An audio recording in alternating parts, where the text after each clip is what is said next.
जैन धर्म, ये धर्म क्या है? जैन धर्म। जैन धर्म का मतलब है जिन धर्म। जिन वाणी जो संदेश देती है उसके अनुसार अपने जीवन को बना लेना और जो भी वस्तु मिली है उसका सदुपयोग कर लेना, ये जिन धर्म आपको शिक्षा देता है। खापर को आप सुन रहे थे, जिंदगी में कितने कितने पाप किए, कितनी परनारी को ताकने का काम किया, कितनी कन्याओं को इकट्ठा कर लिया, कितना धन दौलत सब कुछ लूट कर लेकर आ गया। पर अंतिम समय आया तो दुर्गति इस प्रकार की हुई कि वो न धन दौलत कुटुंब परिवार कोई काम नहीं आ सका। जैसी करनी की वैसी गति प्राप्त जो हो जाती है, करनी जैसी करते हैं गति वैसी मिलती है। इसलिए करनी इंसान को अच्छी कर लेना चाहिए ताकि गति भी उसकी अच्छी हो सकती है। राजा विक्रम ने परोपकार का कार्य करते हुए दुष्टस्य दंडम सज्जनस्य प्रीति, अपना कर्तव्य पूर्ण रूप से पालन करने वाला कि दुष्ट को दंड देना और सज्जन से स्नेह रखना, ये राजा का कर्तव्य जो होता है वैसा ही कार्य उसने किया। मौत को प्राप्त कर गया, अट्टहास करते हुए जाकर नरक गति में उत्पन्न जो हो गया। कितनी कितनी वेदना है नरक गति में, और कर्म जैसा करते हैं तो गति वैसी उसको मिलती है। गौतम स्वामी ने भगवान से पूछा था कि नरक में कितनी वेदना है, तो भगवान ने कहा, हे गौतम, उस नरक में से देव योग से कोई एक कुंगे जितनी सी मिट्टी लेकर के मृत्यु लोक में आ जाए और वो मिट्टी जहाँ डाल दे मृत्यु लोक में, तो वहाँ 4 कोस में इतनी दुर्गंध फैल जाती है कि कोई मानव वहाँ पर जा नहीं सकता है। 4 कोस में अगर चला जाए तो उनका प्राणांत वहीं पर हो जाता है। तो अब आप सोच लो कि नरक में कितनी वेदना है और ये जीव कितनी बार उन गतियों में भी परिभ्रमण किया है। विजेता प्राप्त कर ली राजा विक्रम ने। पवार वंश की विरुदावली गा रहे, जयती जयती जय जयकार बोलते जा रहे कि धन्य है ऐसे महान विक्रम राजवी जो दैत्यों के साथ में युद्ध करके दैत्य से भी विजेता प्राप्त कर ली। नृपजन पुरजन आदि दे सुरगण सारे पाय, पड़े भूप के प्रेम सो शोभा वर्णि न जाय। पुष्प वृष्टि सिर ऊपर करते अमर अतीय, बजे सुवाजा जीत का तोपा तब दागी। नृपजन उस मालवा की राजधानी में छिन्नु राजवी उज्जैन नगर के राजा के अधीनता में चलने वाले थे। वो सारे राजवी भी जय जयकार कर रहे हैं, जनता भी जय जयकार कर रही है और सुरगण देवी देवता भी जिस राजा की जय जयकार कर रहे, क्योंकि जो धर्म का पालन करता है उनके चरणों में देवी देवता भी नमस्कार कर लेते हैं, जय जयकार सभी कर रहे हैं, चरणों में नतमस्तक हो रहे हैं। और सभी के मुंह से एक ही बात निकल रही कि 1000 जिह्वा हो जाए तो भी राजा विक्रम के पूर्ण रूप से गुणानुवाद नहीं किए जा सकते। देवता पुष्पों की वृष्टि वहाँ पर कर रहे हैं। इस धरती पर इंसान जन्म लेता है और उसका काम अच्छा होता है तो इंसान तो क्या, देवी देवता भी उनके सहयोगी और उनके गुणानुवाद करने वाले बन जाते हैं। सुबाजे हैं, जब देवता पुष्पों की वृष्टि कर रही है और चारों ही तरफ मंगल गीत गाए जा रहे, बाजे बजते जा रहे हैं, खुशियाँ छाई हुई है और तोपें दागी जा रही है, क्योंकि विजेता प्राप्त करते हैं तो उस समय तोपें भी दागी जाती है। जा जाम पचरंगी ढाले जी हा, बटत बधाई आनंद भीने, मालवपति जीत्यो मोद सो, कन्या तो 900 लेवे वारणा, आशीषा तन मन सेती दीने, मालवपति जीत्यो मोद सो। जन्म सुधार्यो जनपति मायरो, जुग जोग अमर नाम कर डार्यो, मालवपति जीत्यो मोद सो। सारी संभलाई सुदत्त सेठ ने, सो कहे संकट मारो टाल्यो, मालवपति जीत्यो मोद सो। मात पिता ने कन्या सौंप दी, सोदत्त मुनि व्रत ले चाल्यो, मालवपति जीत्यो मोद सो। नृपतन सुरवर साजो कर दियो, अमृत पायो है हर सिद्धि माई, मालवपति जीत्यो मोद सो। देवारो लूट्यो धन संभलावियो, जनता में डोंडी इसी पिटाई, मालवपति जीत्यो मोद सो। ओळख ले जाओ वस्तु आपरी, नीति राखीने सारा भाई, मालवपति जीत्यो मोद सो।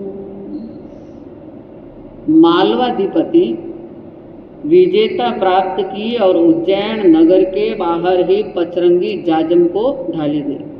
क्योंकि कोई भी काम सामाजिक होता है, अच्छा काम होता है, तो उस समय जाजम ढाली जाती है। सारे लोग उस जाजम पर एकत्रित जो होते हैं वो सब एकत्रित हो रहे, बधाइयाँ बांटी जा रही हैं, बधाई हो बधाई हो बधाई हो।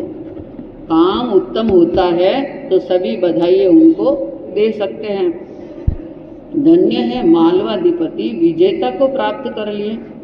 900 कन्याओं को गुफा में से बाहर लेकर के आए। जो कन्याएं अपने जीवन की किरण आशा छोड़ दी थी कि जिंदे रह सकेंगे या नहीं, उन 900 कन्याओं का बचाव किया दैत्य से। वो 900 कन्याएं राजा विक्रम के वारने लेती जा रही है और तन मन से आशीष देती जा रही है। आशीष देना, आशीष कब दी जाती है कि जब कोई उत्तम काम होता है तो उनके मन से आशीष निकल जाती है। कई बार आप किसी की सेवा करते हैं और सेवा करते करते कई बार वृद्ध अवस्था के कारण या तकलीफ के कारण वो आपको कोई शब्द सुना देते हैं, जो शब्द आप सुन करके एकदम आवेग में आ जाते हैं कि अरे मैं तो सेवा कर रहा हूँ और मुझे इस प्रकार के बहनों शब्द सुनाए जा रहे हैं। सेवा का क्या परिणाम यही हुआ कि मुझे ये शब्द सुना रहे हैं। अगर वो उसी समय बोलने लग जाता है तो वो सेवा नहीं होती है। इसलिए कहावत है कि बड़ों की गालियाँ घी की। कहावत ये चरितार्थ इसलिए है कि वो ऊपर से चाहे आपको कितना ही बोल देंगे, लेकिन उनकी अंतर आत्मा आपको क्या देगी, आशीष प्रदान जो कर लेगी। तन मन से वो 900 कन्याएं आशीष दे रही है। उन कन्याओं का आशीर्वाद, क्योंकि कन्या का आशीष बहुत फलता है, फूलता है। कन्याओं का हमेशा सम्मान रखना, सत्कार रखना। घर में जितना बेटे का सत्कार रखते हैं उतना ही किसका रखो, बेटियों का भी रखो। ये मत सोचो कि ये तो बेटी है और यह बेटा है।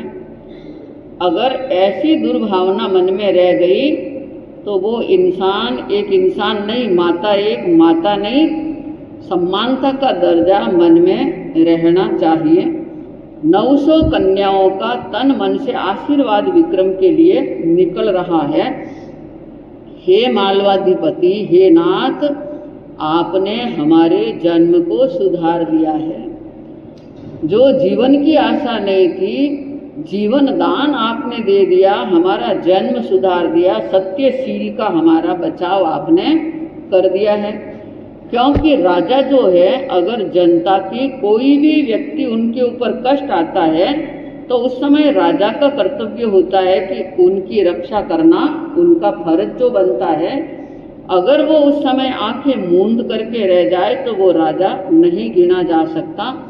900 कन्याओं के शील धर्म का बचाव किया, जीवन दान जिन्होंने जो दिया, जुग जुग हे नाथ आप युग युग तक जिंदे रहो, आपका बाल भी बांका न हो, आपका आयुष्य हमारी आयुष्य आपको जो लग जाए, आपने अमर नाम कर दिया है जिंदगी में, ऐसा अमर नाम और कोई राजवी नहीं कर सकता है। धन्य है ऐसे महान राजवी को कि 900 कन्याओं का एक साथ में अंतर दिल का आशीर्वाद दुआ जो निकलती जा रही, उन 900 कन्याओं को लेकर राजा सुदत्त सेठ को बुलाते हैं और 900 कन्याओं को सोप्रत कर देते हैं। क्योंकि उत्तम काम करते करते पूर्वकृत कर्म थे कि बहुत बड़ी बदनामी जिनकी जो हुई थी, 900 कन्याओं का अपहरण हो गया। वो सुदत्त सेठ पागल जो बन गया था, उस सुदत्त सेठ को बुलाया कि ये 900 कन्याओं को मैं आपको सोप्रत कर रहा हूँ। जिन जिनको वचन दिया था उस वचन को राजा पूरा जो कर रहे। 900 कन्याओं को देखते ही सुदत्त सेठ के खुशी का कोई ठिकाना नहीं रहा। इतनी खुशी छा गई, इतना हर्ष छा गया कि हे नाथ, हे अंदाता, आपने मेरा बहुत बड़ा संकट टाल दिया है, संकट का निवारण कर दिया। अगर ये 900 कन्याएं आप लेकर के नहीं आते तो मैं तो जिंदा भी मरे के समान जो हो गया था। आपके जैसे नाथ, आपके जैसे राजन और कोई भी नहीं हो सकते इस धरा पर। सुदत्त सेठ ने 900 कन्याओं के माता पिता को बुलाया। अभी तक उज्जैन नगर में राजा ने प्रवेश नहीं किया। वहाँ पर 900 कन्याओं के माता पिता को बुला करके सुदत्त सेठ 900 कन्याओं को वापस सोप्रत कर लेता है। जिनके खुशियों का पार नहीं, रोम रोम खड़े होते जा रहे जिनके खुशी से। 900 कन्याओं के माता पिता को हर्ष हो रहा, कुटुंब परिवार को हर्ष हो रहा, और राजा के लिए महिमा के लिए कोई शब्द उनके पास में जो नहीं रहे।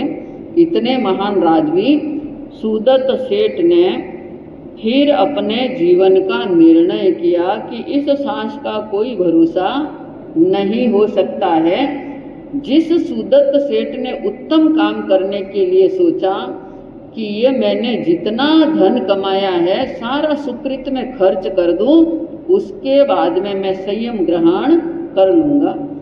पर यह विपत्ता जिनके सामने आपत्ति जो आई, 900 कन्याएं चली गई थी, एक साथ में 900 कन्याओं को बुलाया, लाखों लोगों को इकट्ठा किया। साधर्मियों की सेवा एक दिन 2 दिन नहीं, महीनों महीनों तक उन्होंने सेवा जो की, अपना सारा धन खर्च किया। कुटुंब परिवार, बेटे पोते बहुए, सब ने यही कहा कि आपकी जैसी इच्छा है उसमें धन खर्च कर लो। धन्य है उन कुटुंब परिवार को भी। अगर आज कोई माता पिता अपनी संतान से कहे कि भाई मैंने तो जितना कमाया है उतना मैं सारा सुकृत में खर्च कर दूं, कि क्या हमारी टाट ऐसे उखाड़ करके जाओगे या हमें कंगाल बना करके जाओगे? आप सारा धन खर्च कर दोगे तो हम क्या करेंगे? पीछे भी परिवार हम जो है, पर वो इस तरह के नहीं, अपने भाग्य पर भरोसा रखने वाले, उन आशीर्वाद पर भरोसा रखने वाले। तो सुदत्त सेठ अपने निर्णय पर पक्के। 900 कन्याओं को सौंपने के बाद में जितना धन और बचा था वो भी सुकृत में लगा दिया, और मुनि व्रत आगार धर्म से अणगार धर्म में चले गए, अणगार बन गए। क्या बने मैना जी? क्या अणगार बननो विचार हुई रही? आगार धर्म से अणगार धर्म में चले गए। अणगार का मतलब संयम जीवन में प्रवेश कर दिया, मुनि व्रत धारण कर दिया और अपने जीवन को सफल बनाने का लक्ष्य बना लिया है। मुनि बनना कोई बड़ी बात नहीं है। मुनि बन करके मुनित्व का जीवन कैसा होना चाहिए उस तरह से उस जीवन में प्रवेश करते हुए अपने जीवन को सफल जो बना रहे हैं। राजा का शरीर चलनी के समान बन गया है, खून की धाराएं निकलती जा रही है, क्योंकि वो खापर दैत्य भी कम शक्तिशाली नहीं था, इतना बल था उनके पास में, इतनी विद्या थी। तो चलनी जैसा शरीर जो बना हुआ, उसी समय सभा के मध्य में हरसिद्धि देवी पहुंचती है, जो आज भी उज्जैन नगर के बाहर हरसिद्धि देवी का मंदिर जो आया हुआ है, वो हरसिद्धि देवी माता पहुंचती है और अमृत पिलाने का काम कर रही। एक घूंट अमृत की पिलाती है और सारा शरीर एकदम वापस स्वस्थ, जैसा पहले शरीर था वैसे ही शरीर बन गया। सारे घाव जिसके जो मिट गए हैं, ऐसे परोपकारी होते हैं, उनके लिए सभी सहयोगी बन जाते हैं। फिर देवताओं का जितना धन लूटा था, चाहे वो महादेव जी, पार्वती जी का, हरसिद्धि देवी का, हरसिद्धि देवी के मंदिर में गए तो उसने भी यही कहा कि मुझे कंगाल बनाकर चला गया, इतना धन लूट लिया। तो राजा विक्रम ने वचन दिया था कि मैं जितना आपका यहाँ से धन लेकर गया वो वापस लाकर आपको सौप्रत करूँगा। उस वचन का पालन किया। हरसिद्धि देवी के मंदिर से जितना धन लूट कर लेकर गया था खापर, वो सारा धन ला करके सौप्रत कर दिया। महादेव के मंदिर से जितना धन लूट कर लेकर गया था, 9 लाख का कंथा गुदड़ी लेकर के गया था, चंद्रवा लेकर के गया था, अमृत कलश लेकर के गया था, वो भी सारे ला करके उनको वापस सौप्रत किए। वचन देना कोई बड़ी बात नहीं है, वचन का पालन करना बहुत कठिन काम है। जिन जिन को वचन दिया था कि मैं आपका काम पूरा करूंगा, उसके बाद ही मैं अन्न ग्रहण करूंगा, तो वो वचन पूरे किए। देवताओं को वो धन उनका वापस सौप्रत जो किया, और उसके बाद में सारी जनता के मध्य में एक डोंडी पिटवा दी। डोंडी का मतलब समझते हैं, घोषणा करवा दी, डोंडी पिटवा दी कि भाई इस मालवा की राजधानी का खापर ने जितना जितना धन लूटा है, खजाने लूटे हैं, आप जाकर के अपने अपने धन को ओलख लो, पहचान लो, और ईमानदारी के साथ में आप अपना अपना धन वापस लेकर के चले जाओ। अगर आज का इंसान होता तो जमीन पर खड्डे भी सामने नजर आ जाते हैं कि किसका धन है न किसका धन नहीं है, पर वो ईमानदारी इतनी कि ईमानदारी के साथ में आप अपना अपना धन लेकर के चले जाओ। धन धरती में से 4 चरु निकले। कहा एक रूपक जो है कि सेठ के घर पर 4 चरु जो निकल गए धरती में से, और जब वो बाहर घर के बाहर की जगह थी और वहाँ पर चरु निकले, तो सेठ ने सोचा कि ये धन मेरा नहीं है, क्योंकि मेरे घर से बाहर की जमीन पर ये धन निकला है तो मैं अधिकार कैसे कर सकता हूँ। उसने आसपास पड़ोसियों को सबको बुलाया। आज कोई बुलाते हैं, धन निकल जाए तो अरे ऐसा काम करे कि किसी को भनक पड़ गई तो थोड़ा बहुत दे करके मुँह चुप कराया और अंदर धरा, वो नहीं। पड़ोसियों को सबको बुलाया, मोहल्ले वालों को बुलाया, अरे देखो देखो ये 5 चरु निकल गए, सोनइयों से भरे हुए, बोलो किसके हैं, बोलो बताओ। सबको पूछ रहे मेहता साहब किसके है, कावड़िया जी सबको पूछ रहे, सब मना कर रहे, नहीं भाई हमारे तो नहीं है। बहनों सभी मना करते जा रहे, कोई लेने के लिए तैयार नहीं हुए। अब वो बड़ी परेशानी में पड़ गया कि अब मैं ये धन दूँ किसको। सीधा पहुंचा राजा के पास में कि अंदाता मेरे घर के बाहर गली में ठोकर लगी और 4 चरु निकल गए, ये धन तो अब ये कोई लेने के लिए तैयार नहीं, किसी का ये धन नहीं है, तो ये धन मैं आपको दे रहा हूँ, आप स्वीकार कर लीजिए। राजा ने कहा भाई ऐसे मैं स्वीकार कैसे कर सकता हूँ, क्योंकि ये धन किसका है मुझे क्या पता है, ऐसे तो मैं धन लेने वाला नहीं हूँ। तुम ऐसे करो कि जहाँ 4 रास्ते हैं वहाँ पर चौराहे पर ये सारे चरू रख दो। अब जिसका धन होगा वो लेकर के चला जाएगा। चौराहे पर रख दिया, 1 सप्ताह व्यतीत हो गया पर कोई धन लेने वाले नहीं। अगर ऐसा सतयुग हो तो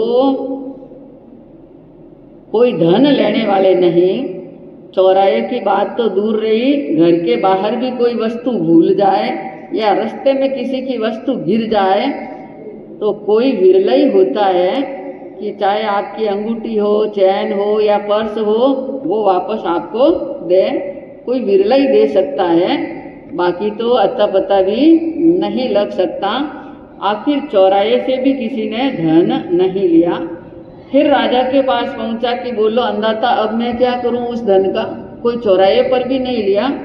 कि ऐसा कर, जिन जिन को जरूरत है दीन असहायों के लिए खर्च कर दे, वयावच में खर्च कर दे और किसी में खर्च कर दे। तो ये होता है सतयुग, ये होती है ईमानदारी। जिसमें ईमानदारी होती है वो पराये धन को कभी भी रखने वाला नहीं होता है। राजा ने सबको घोषणा करवाते हुए कहा कि देखो, ओळख करके अपनी वस्तु पहचान लो, जो जो धन खुद का है वो लेकर के चले जाओ ईमानदारी के साथ में। कोई भी अन्याय अनीति से धन नहीं लेंगे, और लेंगे तो वो धन तुम्हारे पल्ले पड़ने वाला नहीं होगा। सभी अपना अपना धन पहचान करके लेकर के जा रहे हैं। माथो खापर नो लेकर आगियो, सौंदर वस्त्र में तेह सजाई, मालवपति जीत्यो मोद सो, जेल रानी ने सौंप्यो हाथ में, हंसतोड़ा दीन है हुलसाई, मालवपति जीत्यो मोद सो, राजा जी वस्तु अमोलक मोकली, लाया है त्रिया राज सुजाई, मालवपति जीत्यो मोद सो, हाथ धरी ने रानी खोलियो, देखी खापर नो सिर घबराई, मालवपति जीत्यो मोद सो, भेद राजा जी मारो भालियो, पड़गी मेला से आरत लाई, मालवपति जीत्यो मोद सो, माठी गत पहुँची मर कर जैसी कर, किया किस जिसड़ा ही फलवा पाई, मालवपति जीत्यो मोद सो, रोदाने पकड़ी नृप बोलावियो, सारी सभा में पूछ्यो भाई, मालवपति जीत्यो मोद सो, राज उज्जैनी केरो लीजिए, मरतोड़ खापर के गयो भाई, मालवपति जीत्यो मोद सो,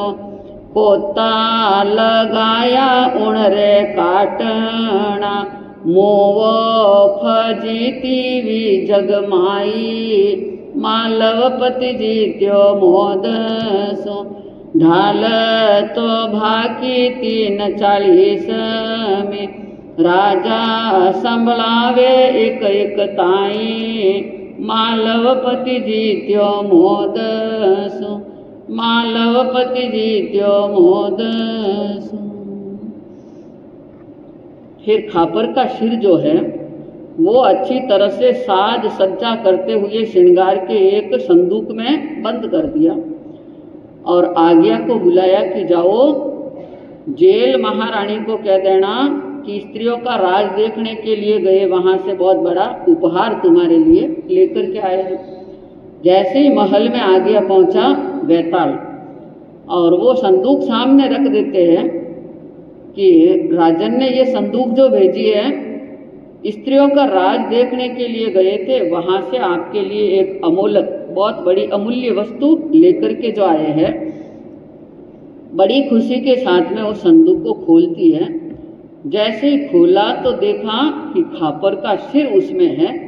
बस ये देखते ही एकदम होश जिसके उड़ गए हैं, क्योंकि पाप के फल तो हमेशा बुरे होते हैं और पापी होता है उनके पैर कांप जाते हैं, हाथ कांप जाते हैं, और जो सत्य पर चलता है वो निर्भय बन करके रह सकता है।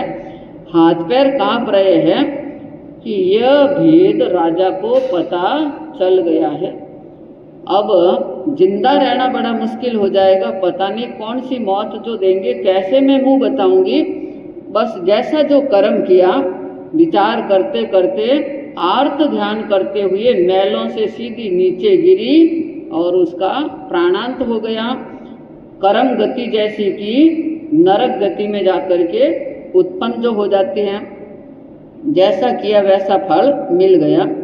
रुद्र कलाल को उस जाजम जो सभा भरी हुई है वहाँ रुद्र कलाल को बुलाते हैं। पता है आपने रुद्र कलाल को सुना है कि उसको भी बुला करके कह रहे कि भाई खापर ने मरते दम तक भी ये कहा था तुम्हारे को कि मैं उज्जैन का राज तुम्हें दूंगा, बोलो तुम्हें उज्जैन का राज जो चाहिए है।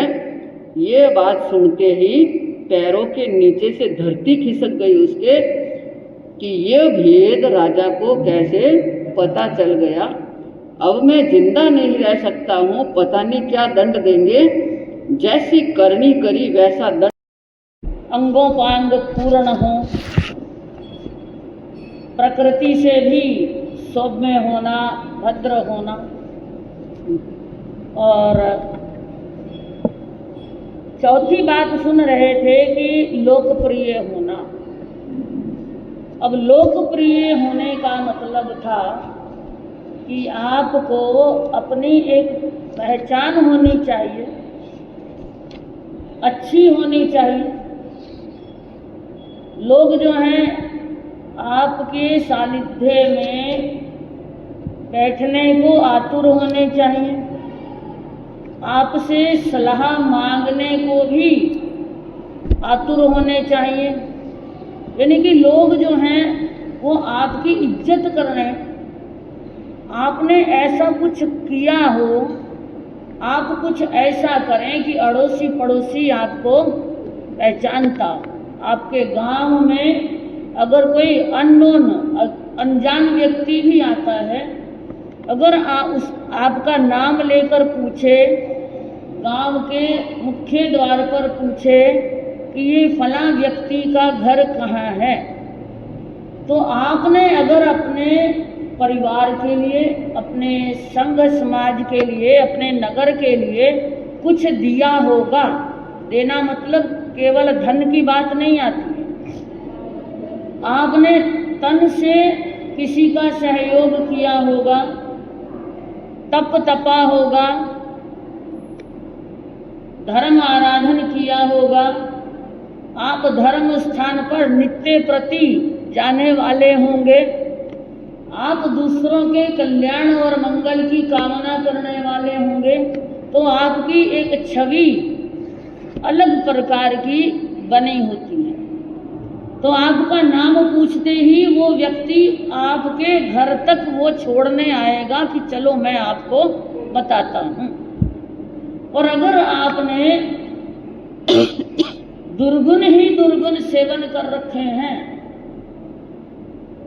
जानता तो वो व्यक्ति आपको भी होगा, जानेगा, आपका नाम पहचानेगा, लेकिन जो बाहर से आया है, पूछ रहा है, तो आप एकदम से सोच में पड़ जाएंगे कि लगता है कि ये भी कोई अच्छा व्यक्ति नहीं होगा। चोर चोर मुसेरे भाई हुआ करते हैं, है ना। तो वो अपने आप में आपको बड़ी शंकालु दृष्टि से देखने वाला होगा और वहाँ से बता देगा कि क्या काम है भाई, ऐसे करना, सीधा जाना, then turn to right, then turn to left, last में वो घर होगा, पीपड़ का पेड़ होगा, वहाँ पे देख लेना ऐसा। तो अगर आपने गुडविल बटोरी हुई है, कुछ लोगों के मन में आपने अपना स्थान बना रखा है अच्छे कार्यों से, तो वो आपकी लोकप्रियता है। तो लोकप्रिय होने के लिए हमने 5 सूत्रों का चिंतन किया था, 4 का कर लिया था, 5वां बाकी था कि आपको लोक विरुद्ध कार्य नहीं करना, यानी कि इस संसार में रहते हुए जो आपको निंदनीय बनाए वो काम नहीं करना, प्रलोक विरुद्ध भी काम नहीं करना, यानी कि जो आपका परलोक बिगाड़े वो भी काम नहीं करना, झूठ बोलना नहीं, चोरी करना नहीं, किसी को ठगना नहीं, किसी की मारकाट करना नहीं, हत्यारा होना नहीं। तो ये सारे जो हैं वो परलोक विरुद्ध हैं, आपका भव भ्रमण बढ़ाने वाले हैं। फांसी खा के मरना नहीं, सुसाइड करना नहीं, यानी कि गलत करके पाप करके लोगों का धन हड़पने के बाद फिर जो है अपनी यह लीला समाप्त कर दो, तो ये भी परलोक विरुद्ध कार्य होता है कि मौज शौक करना है, उधार लेते गए, सबसे कर्जा ले लिया और बाद में बचते फिरे, और जब ज़्यादा ही फंदा कस जावे तो फिर फंदा गले में डाल के जो है अपना जीवन खराब कर लेते, तो वो भी परलोक बिगाड़ने वाला है। फिर साथ में कहा था कि दान देने वाला हो, विनयशील हो। 4 बातें आपने सुन ली थी कि 4 बातें 5 हैं लोकप्रिय आपको बनाने वाली। 5वीं बात जो है महत्वपूर्ण है कि शील गुण से संपन्न होना, शीलव्रती होना, यानी कि मन का संयम, नजर का संयम, वचन का संयम होना, वो आपको लोकप्रिय बनाएगा। इसके लिए आपको कुछ बातें बताई गई हैं कि आप शील संपन्न हैं, शीलवान हैं, वो आपके व्यवहार से झलकता है। आप क्या खाते हो, क्या पहनते हो, कैसे बोलते हो, वहां से आपके शील गुण का पता पड़ता है। तो उसके लिए भी जो बातें बताई गई हैं कि शीलवान होने के लिए आपको सबसे पहली बात तो है कि जिस स्थान पे आप रह रहे हैं और जहां आपको जाना है, गौर कर लेना, जहां आप रह रहे हैं और जहां आपको जाना है उसके मुताबिक अपने गुणों में वृद्धि करने का प्रयास करें।